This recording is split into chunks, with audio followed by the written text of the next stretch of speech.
దేవుని నామానికి మహిమ కలుగును గాక. ఈ క్రీస్తు పరిచర్య ఛానల్ ద్వారా వాక్యాన్ని వింటున్నటువంటి క్రీస్తు పరిచర్య అనుచరులకును విశ్వాసులకును యావత్ ప్రపంచానికి మన ప్రభువైన యేసుక్రీస్తు వారి అత్యున్నతమైన మహిమ గల శ్రేష్టమైన కృపగల నామంలో మీ అందరికీ మా శుభాభివందన తెలియజేసుకుంటున్నాం. పిల్లారా, మీ అందరూ బాగున్నారా? దేవుని కృపలో మీరందరూ వర్ధిల్లుచున్నారని నేను నమ్ముచున్నాను. ఆయన వాక్యాన్ని ధ్యానించి నిత్యం మీ యొక్క విశ్వాస జీవితంలో దృఢపరుచున్నారని నేను విశ్వసిస్తూ ఉన్నాను. జ్ఞాపకం చేసుకొని పిల్లారా, ఈరోజు ఎటువంటి పరిస్థితుల్లోనైనా మనం ఉన్నప్పటికీ వాటి నుంచి మనకు మంచి ప్రశాంతమైన వాతావరణం నెలకొల్పి వాటి నుంచి బయటికి తీసుకురాగలిగిన వారు ఎవరన్నా ఈ లోకంలో ఉన్నారు అంటే అది యేసుక్రీస్తు ప్రభు వారు ఒకరే. ఆయన మీద నమ్మకం ఉంచి మన కుటుంబాల్లో మనం ముందుకు కొనసాగిపోవాలని నేను మీకు పదే పదే చెప్తూ ఉన్నాను. ఇప్పుడు కూడా అదే చెప్తూ ఉన్నాను పిల్లారా.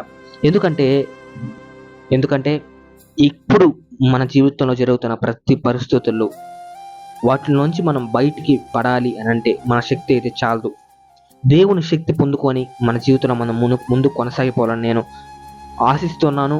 ఆయన వాక్యాన్ని ధ్యానించి ఆయన వాక్యంలో ఉన్న జ్ఞానాన్ని మనం పొందుకొని ఇంకా ముందున్న రోజుల్లో వాక్యంలో మనం విశ్వాస జీవితంలో, వాక్యపు జీవితంలో, ప్రార్థనా జీవితంలో మనం బలపడాలని నేను విశ్వసిస్తూ ఈరోజు దిన ధ్యానంలోకి వెళ్దాం ప్రియులారా.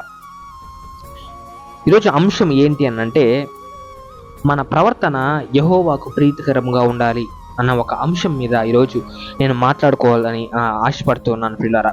అయితే దీని మీద మనం ఏం వాక్యం ధ్యానించుకోవచ్చు అని కనుక మీరు నన్ను అడిగినట్లయితే, మన జీవితంలో మనం చేసే కొన్ని తప్పిదముల ద్వారానే ఆయన మనకు అనుగ్రహించే ఎన్నో ఆశీర్వాదాలు ఈరోజు మనం తప్పిపోతున్నాం పిల్లారా. ఏమి ఆశీర్వాదాలన్నా మనం ఏం తప్పిపోతున్నాం అని కనుక మీరు నన్ను అడిగినట్లయితే, ఆయన తన బిడ్డలకి నిత్యం అనేకమైన ఆశీర్వాదాలు ఏర్పరిచి ఉంటాడు. వాటిని కనుగొనడం అన్న ఒక విషయం పక్కన పెడితే వేటిల ద్వారా అంటే మనం ఏ తప్పిదములు చేసే ఆశీర్వాదాలని మన నుంచి మనం దూరపరుచుకుంటున్నాం అన్న ఒక విషయం కనుక వచ్చినట్లయితే ప్రియులారా, మన మాటల ద్వారా అయినవ్వండి, లేదంటే మన క్రియల ద్వారా, లేదంటే మన తలంపుల ద్వారా కానివ్వండి, దేని ద్వారానో ఒక దాని ద్వారా ఖచ్చితంగా ఆయన ఇచ్చే ఆశీర్వాదాలను మనం ఒక టైంలో కాకపోయినా ఖచ్చితంగా ఒక టైంలో మనం తప్పిపోతున్నాం అని నేను చెప్తాను ప్రియులారా. వాటిని మనం గనక మన జీవితంలో నుంచి కనుక ఆయన ఆశీర్వాదాన్ని తప్పిపోకుండా గనక మనం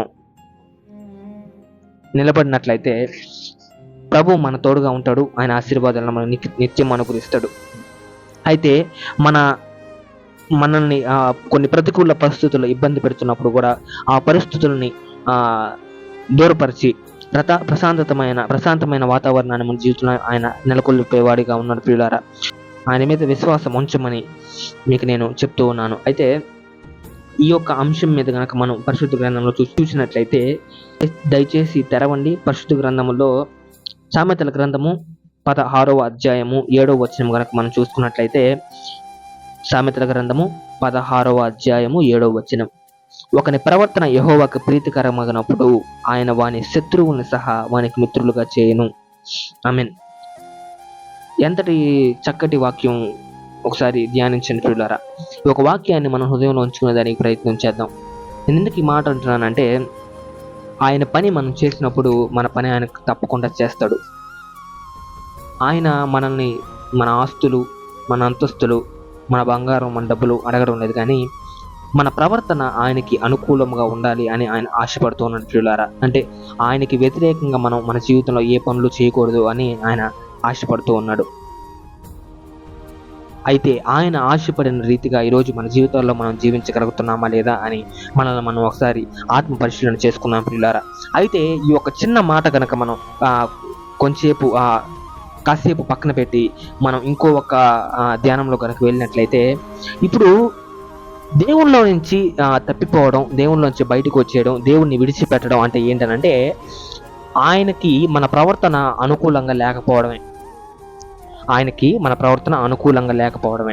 అంటే ఇప్పుడు మనం ఏ ఒక్క పని చేసినప్పటికీ ఆయన్ని హెచ్చింపదగ్గ పని మనం చేయాలి ప్రియులారా. అంటే అది ఎలా అన్నాను కనుక మీరు చూసుకున్నట్లయితే, మనం మన ఆలయంలో అయ్యుండొచ్చు, లేదంటే మన సంఘంలో ఎప్పుడన్నా మనకు బైబుల్ చదివే అవకాశం మనకు వచ్చినట్లయితే, మనం అనే ఒక మొట్టమొదటి మాట ఏమిటంటే దేవుని నామానికి మహిమ కలుగును గాక. ఆ దేవుని నామానికి మహిమ కలుగును గాక అని మనం ఎందుకు అంటామంటే ఆయన నామానికి మాత్రమే మహిమ కలగాలి కాబట్టి. అంటే మన జీవితాలకి మహిమ కలిగే అంత గొప్ప జీవితాలు మనకు కావు కాబట్టి, మనం పాపులం కాబట్టి, అల్పులం కాబట్టి పరిశుద్ధాత్మ దేవుణ్ణి మనం హెచ్చింపదగ్గ మాట ఒక మాట చెప్పి మన వాక్యంలోకి మనం వెళ్తున్నాం ప్రియులారా. అంటే ఆయన్ని హెచ్చింపజేసి ఆయన వాక్యాన్ని మనం చదువుతున్నాం. ఆ విధంగా మన వాక్యాన్ని చదివినప్పుడు ఏమవుతుందంటే ఆయన మన ప్రవర్తన ఆయనకి అనుకూలంగా ఉంది అని ఆయన నిర్ధారించుకుంటాడు. అంటే ఆయన్ని హెచ్చిస్తేనే మనల్ని ఆశీర్వదిస్తాడా అని కనుక మీరు అడిగినట్లయితే మీకు 2 విధాలుగా నేను దీన్ని చెప్పాలని అనుకుంటున్నాను ప్రియులారా. బాగా వినండి. ఆశీర్వాదం వేరు, హెచ్చింపు వేరు. ఆయన మన జీవితాల్లో మనకు ఆయన ప్రతిసారి అనుగ్రహించే ఆశీర్వాదాన్ని బట్టి మన జీవితాల్లో మనం ముందు కొనసాగిపోతున్నాం కాబట్టి ఏ అపాయములు మన జీవితంలోకి రాకుండా, ఏ అపాయము మనల్ని ఏమీ చేయకుండా, అపవాది కార్యాలు ఏవి కూడా మన కుటుంబంలో జరగకుండా మనం ముందు కొనసాగిపోతున్నాం కాబట్టి మన విశ్వాస జీవితంలో కూడా మనం ఎలాగ బతుకుతున్నాం అన్నది కూడా మొట్టమొదటి ప్రాధాన్యత వహిస్తుంది ప్రియులారా. ముఖ్యమైన ప్రాధాన్యత వహిస్తుంది ప్రియులారా. అయితే దాన్ని బేస్ చేసుకొని ఇక్కడ క్రైస్తవ జీవితం కనుక మనం చూసుకున్నట్లయితే క్రైస్తవ జీవితంలో మనం ఏ పని చేసినప్పటికీ లేదంటే ఏ మాట మాట్లాడినప్పటికీ, ఏ ఒక్క తలంపు మన హృదయంలోకి వచ్చినప్పటికీ దాన్ని దేవునికి హెచ్చింపజేసేదానికి కానీ మనం మలుచుకోకూడదు ప్రియులారా. మనం మలుచుకోకుండానే మన తలంపు దేవుని గురించి రావాలి. మనం మలుచుకోకుండానే మన మనసుని మన నోటి నుంచి ఆయన మాటలు రావాలి. మన హృదయాన్ని మనం ట్రైన్ చేయకుండానే మన ఒక హృదయంలో నుంచి ఆయన క్రియలు మనం చేయాలి ప్రియులారా. ఈరోజు ఎంతమంది దేవుని మాటకి లోబడి జీవిస్తూ ఉన్నారు? విశ్వాస జీవితం అనంటే మీకు నేను చాలాసార్లు చెప్పుకున్నాను ప్రియులారా. విశ్వాస జీవితంలో మనం దృఢపడాలన్నా, బలపడాలన్నా మనం చేయాల్సింది ఏంటంటే దేవుని మాట వినాలి. దేవుని మాట గనక మనం విన్నట్లయితే మన ఒక్క శత్రువుల్ని సహా మన జీవితంలో మనకు మిత్రులుగా మార్చే ఒక గొప్ప దేవుడు ఈరోజు మనం కలిగి ఉన్నాం ప్రియులారా. దీన్ని మనం క్షుణ్ణంగా గనక మనం పరిశీలించినట్లయితే మన జీవితంలో ఉన్న మనల్ని ఇబ్బంది పెడుతున్న శత్రువులతో సహా ఆయన మనకు మిత్రులుగా చేసే దేవుడు. అంటే ఈరోజు చాలా మంది చెప్తూ ఉంటారు, అంటే నేను ఏం చేయకపోయినా కూడా నాకు శత్రువులు పెరుగుతున్నారు, నేను ఎదగడాన్ని చూసి నా శత్రువులు పెరుగుతున్నారు, నేనేం చేయాలి, వాళ్ళ మీద నేను పగ తీర్చుకోవాలా, వాడిని తిట్టాలా, కొట్టాలా అని చాలా మంది వాళ్ళ మనసుల్లో ప్రశ్నలు ఉంచుకుంటుంటారు పిల్లారా. నిన్ను ఒకరు బాధ పెట్టారు అని గనక నీకు తెలిసినట్లయితే సేమ్ అదే విషయం దేవుడికి తెలుస్తుంది. అప్పుడు దేవుడు నువ్వేం చేస్తావు, నీ నెక్స్ట్ స్టెప్ ఏంటి, వాళ్ళు బాధ పెట్టిన తర్వాత నీ రెండో అడుగు ఏంటి అనేది దేవుడు గమనిస్తాడు. ఆయన గమనించినప్పుడు నీ రెండో అడుగు గనక ఆయనకి వ్యతిరేకంగా ఉన్నట్లయితే ఆయన ఆ విషయాన్ని పట్టించుకోడు. నిన్ను బాధ పెట్టిన వారిని ఆయన ఏమి చేయడు ప్రియులారా. నేను ఎందుకు ఈ మాట అంటున్నానంటే బాగా అర్థం చేసుకునే దానికి ప్రయత్నం చేయండి. మీరు దేవునికి అవకాశం ఇచ్చినప్పుడు, మీరు దేవునికి హేయమైన పనులు చేయకుండా ఉన్నప్పుడు, ఆయన మహిమని గణపరిచినప్పుడు మాత్రమే దేవుడు మన విషయాల్లో జోక్యం చేసుకుంటాడు. మనకు మనమే తీర్పులు తీర్చుకొని, మనకు మనమే దుర్భాషలాడి, మనకు మనమే కొట్టుకొని, మనం హింసించుకుంటే ఆయన మన జీవితాల్లో జోక్యం చేసుకొని వాడిగా ఉన్నాడు ప్రియులారా. ఈరోజు మనం మన జీవితాల్లో ఏం చేస్తామంటే దేవుని మాట వినకపోగా ఆ విషయాన్ని పక్కన పెడితే మన జీవితంలో జరిగే వాటికి మనమే తీర్పులు తీర్చుకుంటుంటాం.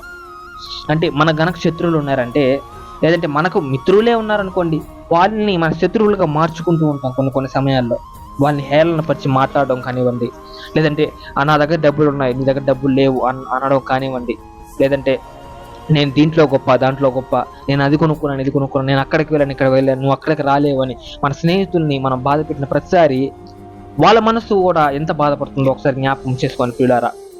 ఈరోజు నేను ఏం చెప్తున్నానంటే, లేదంటే మనం చేసే కొన్ని పొరపాటు పనుల కొరకు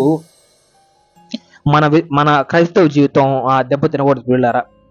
మనం చేసుకునే అంటే మన సొంతగా మనం ఏదైనా చేసుకొని మన సొంతగా మనం ఆ ఆ మన జీవితాన్ని నాశనం చేసుకొని ఆ ఒక ఎఫెక్ట్ ఆ ఒక ఇది ఆ ఒక గందరగోళమైన పరిస్థితులు మన క్రైస్తవ జీవితాన్ని ఎప్పుడూ దెబ్బతీయకూడదు. మన విశ్వాస జీవితాన్ని ఎప్పుడూ దెబ్బతీయకూడదు. మన చుట్టుపక్కల ఉండే వాళ్ళతో నిజాన్ని మాట్లాడడానికి ప్రయత్నం చేయండి. శత్రువులు ఈరోజు మా జీవితంలో మాకు ఎక్కువ అవుతున్నారు అని అంటే ఈరోజు చెప్తాను. ఇప్పుడు వేరే విధంగా కూడా అనుకోవచ్చు. అంటే మేమేం అంటే కొంతమంది మంచిగా ఉన్నప్పటికీ తన చుట్టూ శత్రువులు పెరుగుతూ ఉంటారు. అంటే వాళ్ళు ఏమనుకుంటారంటే వీడికి డబ్బులు ఎక్కువ వచ్చేసి వీడు ఎదుగుతున్నాడు, వీళ్ళు మంచి ఇల్లు కట్టుకున్నారు, వీళ్ళు కారు కొన్నారు అని వాళ్ళకి వాళ్ళ వాళ్ళ హృదయాల్లో ఉన్న ఆ దురుద్దేశము లేదంటే దుర ఆలోచనలకి వాళ్ళని మీరు అంటే దుర ఆలోచనలు వాళ్ళకి వచ్చినప్పుడు దేవుడు ఏం చేస్తాడంటే మీ నెక్స్ట్ స్టెప్ ఏంటి అన్నది చూస్తాడు. మీరు వేసే రెండో అడుగును బట్టి వాళ్ళని శిక్షించాలో వాళ్ళని కఠినంగా వాళ్ళ పట్ల నడుచుకోవాలో లేదో అది దేవుడు డిసైడ్ చేస్తాడు ప్రియులారా. ఆయన ఎంచబడి నా బిడ్డ ఏం చేయకుండా నా దగ్గరకు వచ్చి మొరపెట్టుకున్నాడు, నా బిడ్డను ఎవరు బాధ పెట్టారు అన్న ఒక విషయంలో ఆయన జోక్యం చేసుకుంటాడు. లేదంటే మనం తీర్పులు తీర్చుకున్నట్లయితే కనుక ఆయన మన విషయంలో జోక్యం చేసుకోడు. మన జీవితంలో ఆయన మన జీవితాన్ని ఆయన పట్టించుకోడు. జ్ఞాపకం చేసుకొని ప్రియులారా, ఈ యొక్క వాక్యాన్ని మీ యొక్క హృదయాన్ని ఉంచుకోవడానికి ప్రయత్నం చేయండి. ఒకరి ప్రవర్తన యెహోవాకు ప్రీతికరం అగునప్పుడు ఆయన వాని శత్రువులను సహా వానికి మిత్రులుగా చేయను. మీ ప్రవర్తనని సాధ్యమైనంత వరకు యెహోవాకి ప్రీతికరంగా ఉన్నట్లే మలుచుకునేదానికి ప్రయత్నం చేయండి ప్రియులారా. ఎందుకంటే అప్పుడు మీ శత్రువులు కూడా మీకు మిత్రులుగా మారే అవకాశం ఉంది. మీ రెండో అడుగు ఈరోజు మీ జీవితాల్లో ఏమై ఉంది? ఆయనకి వ్యతిరేకమైన పనులు చేయడానికి మీరు ఇష్టపడుతున్నారా? ఆయనకి హేయమైన పనులు చేయడానికి మీరు ఇష్టపడుతున్నారా? ఈరోజు మీ శత్రువుల మీద మీరే పగ తీర్చుకుంటున్నారా? తీర్పులు తీర్చుకుంటూ ఉన్నారా? జ్ఞాపకం చేసుకోండి. మీరు ఆయన దగ్గర మొరపెట్టుకున్నట్లయితే, ఆయన దగ్గర ఆ బాధ పడినట్లయితే ఆయన మీ శత్రువుల్ని మిత్రులుగా మార్చే బాధ్యత ఆయన తీసుకుంటారు ప్రియులారా. మీ జీవితంలో ప్రశాంతమైన వాతావరణాన్ని నెలకొల్పే దేవుడు ఆయన. జ్ఞాపకం చేసుకోండి. ఈరోజు మన జీవితాల్లో మనం ఆయన యందు మన ప్రవర్తన ప్రీతికరమగునట్లు మలుచుకునే దానికి ప్రయత్నం చేస్తూ ముందు కొనసాగిపోవాలని పరిశుద్ధాత్మ దేవుడు తన దివ్య సహాయాన్ని మనకు అనుగ్రహించి కాపాడి బలపరచును గాక. మీ కుటుంబాలందరికీ ఆయన తోడేను కాక. ఆమేన్. ప్రార్థన. ప్రేమగల మహిమగల మా దేవుడా, మా రక్షక, వేతరంలో మేలును కనికరమును చూపించే దేవుడా, అత్యున్నతుడా, ఉన్నతుడా, ఉన్నవాన్ను నన్నవాడు అని దేవానికి వందనాలు, స్తుతులు, స్తోత్రాలు చెల్లించుకుంటున్నాం నా తండ్రి. అద్భుత కార్యాలు చేయ దేవ, ప్రేమ స్వరూపమైన రక్షక, నీకు స్తుతులు, స్తోత్రాలు చెల్లించుకుంటున్నాం నా తండ్రి. నిత్యము దేవదూతుల చేత పరిశుద్ధుడు పరిశుద్ధుడు అని పొగడబడు మహాదేవ మహాగణుడ, నీకే స్తుతులు, స్తోత్రాలు చెల్లించుకుంటున్నాం నా తండ్రి. ఆయన జ్ఞాపకం చేసుకున్న తండ్రి, నీ ప్రియ కుటుంబాలను నా తండ్రి ఈరోజు ధ్యానించుకున్న రీతిగా నా తండ్రి, మా ప్రవర్తన నా తండ్రి నీకు ప్రీతికరంగా ఉన్నట్లు నా తండ్రి మమ్మల్ని నేర్పరచుకోమని, మా కుటుంబాన్ని నేర్పరచుకోమని వేడుకుంటాం నా తండ్రి. నేను అందరు నా తండ్రి ఆయన అపవాది నా తండ్రి విధించిన సంఖ్యలకు నా తండ్రి బందీలుగా ఉన్నారు నా తండ్రి. జ్ఞాపకం చేసుకుని ప్రతి బిడ్డని ప్రతి కుటుంబాన్ని ఆశీర్వదించి అపవాది విధించిన సంఖ్యల నుంచి ప్రతి ఒక్క కుటుంబానికి నా తండ్రి విముక్తిని అనుగ్రహించమని వేడుకుంటున్నాం నా తండ్రి. ఆయన ఇన్ని రోజులు నా తండ్రి ఇన్నాళ్ళు నీవు మమ్మల్ని కాపాడిన రీతులకే, రక్షించిన రీతులకే నీకు స్తోత్రాలు చెల్లించుకుంటున్నాం నా తండ్రి. ఇక మీదట నా తండ్రి మా కుటుంబాల్లో మేము నా తండ్రి నీకు భయంతో బతికేదానికి నీ సహాయాన్ని, కృపని, విశ్వాసాన్ని మాలో దృఢపరచమని వేడుకుంటున్నాను నా తండ్రి. అదేవిధంగా ఆయన కుటుంబాలను నా తండ్రి తల్లిదండ్రులను ఆస్వాదించండి, బిడ్డలను ఆస్వాదించండి నా తండ్రి, భార్యాభర్తలను ఆస్వాదించండి, అన్నదమ్ములను ఆస్వాదించండి, అక్క చెల్లెలను ఆస్వాదించండి, బంధుమిత్రుని, స్నేహితుని, శ్రేయభిలాషిని ప్రతి ఒక్కరిని ఆస్వాదించి కాపాడి బలపరచమని వేడుకుంటున్నాం నా తండ్రి. ప్రతి ఒక్కదాన్ని నా తండ్రి మా కుటుంబంలో ఎరిగి ఉన్న దేవుడు నా తండ్రి. నాయన మాకు నా తండ్రి నాయన అన్ని సఫలపరిచే దేవుడు నా తండ్రి. నాయన మా కుటుంబాన్ని జ్ఞాపకం చేసుకొని మమ్మల్ని ముందుకు నడిపించమని వేడుకుంటున్నాం నా తండ్రి. అదేవిధంగా ఈ క్రీస్తు పరిచర్య ఛానల్లో నా తండ్రి అనేక మంది నా తండ్రి వాళ్ళ ప్రార్థన అవసరతలు మాకు తెలుపుచుండగా నా తండ్రి ప్రతి ఒక్క దాన్ని నీ పాదాలు చెంత పెట్టి ఉన్నాం నా తండ్రి. జ్ఞాపకం చేసుకొని నా తండ్రి నాయన నీ ప్రియబిడ్డలకు ఏమేం కావాలో నా తండ్రి నాయన వాళ్ళు ప్రతి ఒక్క దాన్ని అనుగ్రహించమని నీ యొక్క కృపలో నా తండ్రి ప్రతి ఒక్క అవసరతను తీర్చమని వేడుకుంటున్నాం నా తండ్రి. ఈ క్రీస్తు పరిచర్య ఛానల్ నా తండ్రి ఇంత ఆశీర్వదించేందుకు నీ స్తుతులు స్తోత్రాలు చెల్లించుకుంటూ ముందున్న రోజుల్లో నా తండ్రి మంచి వాక్యాన్ని మేము ప్రచురింపజేయలాగున నా తండ్రి నీ యొక్క కృపలో నీ యొక్క పరిచయం నా తండ్రి దృఢంగా మేము చెప్పులాగా నీ సహాయాన్ని మాకు అనుగ్రహించమని వేడుకుంటున్నాం నా తండ్రి. ప్రతి ఒక్క బిడ్డని నా తండ్రి నాయన ప్రార్థన అవసరాలు తెలుపుతున్న ప్రతి ఒక్క బిడ్డని ఈ క్రీస్తు పరిచర్య సహచరులందరినీ నీవు ఆశీర్వదించి కాపాడి బలపరచమని, ప్రపంచానికి నీవు తోడై ఉండమని నడిపించమని వేడుకుంటూ మన ప్రభువైన యేసుక్రీస్తు వారి అత్యున్నతమైన నామములో అడిగి వేడుకొని పొందుకొంచున్నాం మా తండ్రి. Amen. God bless you. Praise the lord.